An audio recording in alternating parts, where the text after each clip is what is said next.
Normally, when I see numbers this low, they're bringing you in on a table. I stared at Dr. K, mouth open, barely breathing.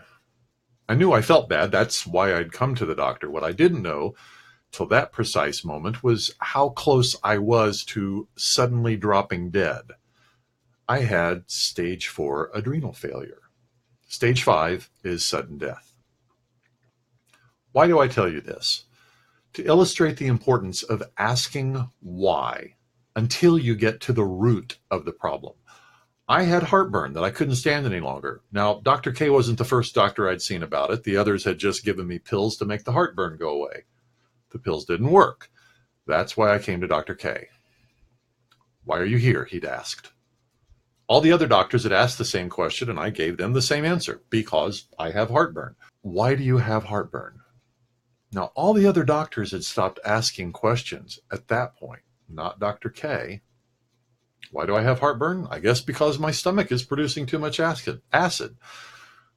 And why is your stomach producing too much acid? See, that was the question no one else had even ever gotten to. And that's why everyone else had failed to help me. When those other doctors asked me, why are you here? They were asking what symptoms I had. And when they found out, they treated my symptoms. Now, when Dr. K asked me why I was there, my answer was merely the first clue in a long chain of clues that finally revealed the underlying cause and showed that I was desperately sick. Now, I'm going to ask you the same question. Why are you here?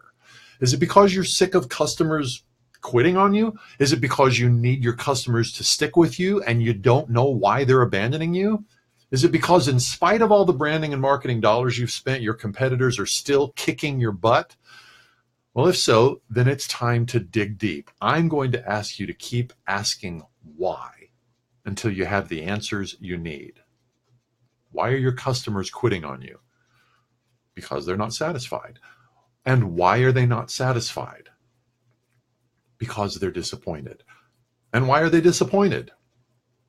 Because they aren't getting what they want. And why aren't they getting what they want? Because what?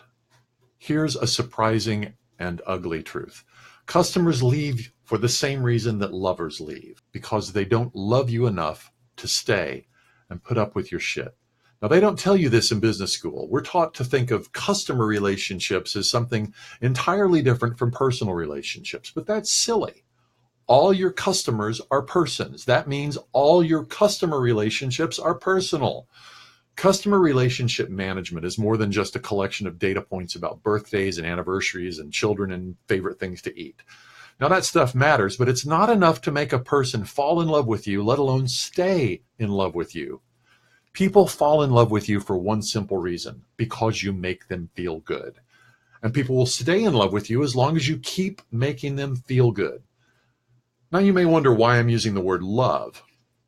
It's simple. People don't abandon relationships when there's enough love.